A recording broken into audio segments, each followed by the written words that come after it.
Hello viewers! Today's review is on one of the greatest films ever made, a certified classic, a film that, let's be honest, we were all forced to watch in high school or middle school growing up. But honestly, I'm one of the few people from my school, or at least the class that I was in, who actually really enjoyed this movie the first time I saw it. So I actually decided to... Sorry, I had a bit of a brain fart. So I wanted to re-explore it and remind myself why I enjoyed it, so we will actually be talking about that film today. Welcome to my review of To Kill a Mockingbird. Based on the Pulitzer Prize-winning novel by Harper Lee, the film is set during the Great Depression and follows life in the small town of Macomb. I don't remember the exact...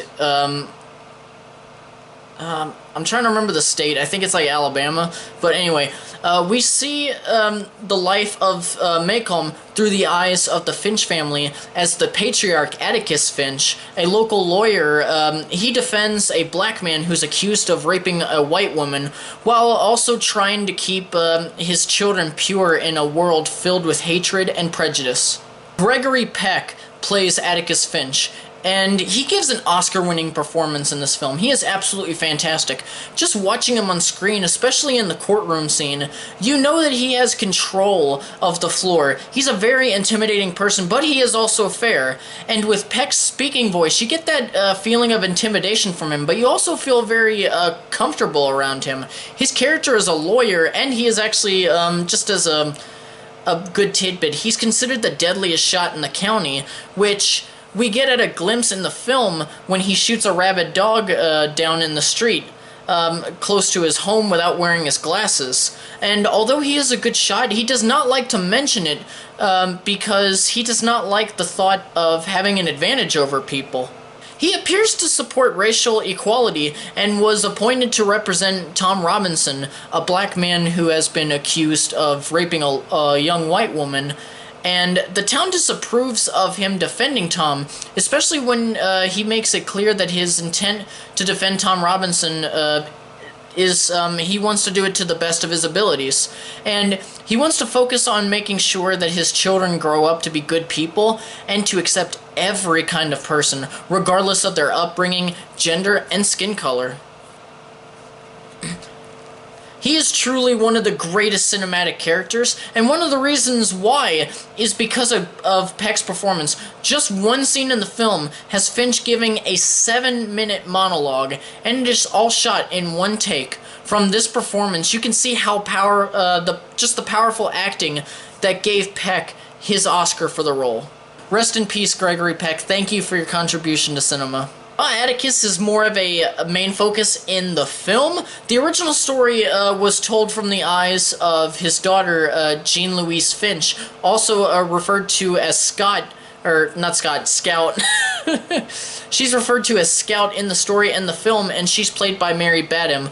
Now, she is still the main character, for there are points where she does narration. The older version of her does narration. But honestly, it's Atticus who gets the main focus in the film.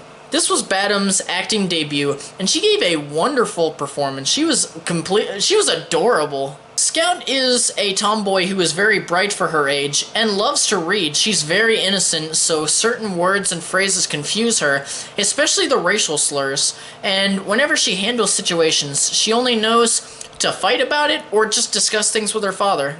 There are many other characters, including Jem Finch, played by Philip Alford, and Tom Robinson, played by Brock Peters. And they both give really good performances, but I feel like if I talk about them, even in just minor detail, it could actually give potential spoilers, so I will refrain from that. To Kill a Mockingbird has To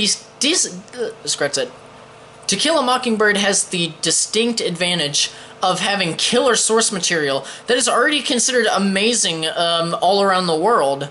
The theme of racism is very prevalent in this film, and it's especially important because it is seen from the perspective of a child. Because a child is naturally innocent, perhaps not knowing firsthand of things like prejudice and hatred, and they definitely don't know anything about the day's political atmosphere. And while visually this world is portrayed in the film as wonderful and peaceful, since it's told from Scout's perspective, it makes the world feel that much darker, especially since, you know, the viewer knows that this is not a good environment to be around, especially because of all the hatred and prejudice and racism. And it just shows that everything that we thought of as joyous when we were around her age really isn't. The direction by Robert Mulligan in this film is awe-inspiring. The camera work, the visual storytelling, and the way that he directed his actors, especially the child actors, helped the film to be so amazing. He was a master of carving out dramatic space with liquid camera movements and precise angles, a mastery that's matched by the special sensitivity of handling adolescence in film. Elmer Bernstein composed the score for this film, and it's considered one of the greatest film scores of all time, and for good reason. Bernstein's score for this adaptation of a literary classic beautifully embodies the spirit of Jem and Scout, and with a warm and inquisitive tone, backed up by a mixture of strings, brass, piano, and winds. It is so easy for pieces like this to seem overplayed and over-sentimental, but this is a great example of a score subtly pulling at the strings without becoming too overbearing. Just as a small fun fact, a couple of examples of films scored by Bernstein are Ghostbusters, the original Magnificent Seven film, and The Ten Commandments. To recap, To Kill a Mockingbird is just one of those perfect movies that should not, in my opinion, be remade for a modern audience, or even ever. It doesn't need to be. It doesn't need to be remade, rebooted, anything like that. Whatever words that they're going to come up with in the future. The 1962 film holds up just as well today as it did when it was released. This is a film that needs to be seen by everybody, adult and child. There are reasons why stories like this last for generations. Shakespeare wrote stories that depict the human condition, so they will always be relevant even if some of the references to culture are a bit dated. And same with Dr. Seuss. You had The Cat in the Hat, which teaches children that it's okay to bend the rules a bit sometimes, just as long as you don't go overboard with it. And that's rarely ever heard. And honestly, everything that I said about why stories last for a generation, it's the same with this story. To Kill a Mockingbird's themes of moral and ethical development, the power of stereotyping and prejudice, the forces that shape the way people respond to difference, the roles of upstanders in responding to injustice, crowds, and power, the limits and possibilities of the law as a tool for social change, and the impact of the legacies of injustice on individuals, groups, and communities, and even nations at large, are just as relevant today as they were back in the 1960s. The film and novel continues to teach children and adults about tolerance, justice, and courage, and for all of those reasons that I listed, I give To Kill a Mockingbird 5 out of 5 reels, a perfect movie, a masterpiece. Thank you so much for watching and listening to me ramble on and on. Now, I must ask you, what did you guys think of To Kill a Mockingbird? Did you love it, hate it, you were indifferent, haven't seen it, or were you one of those people in school who was just really bored and you wanted to just go home and play video games or whatever?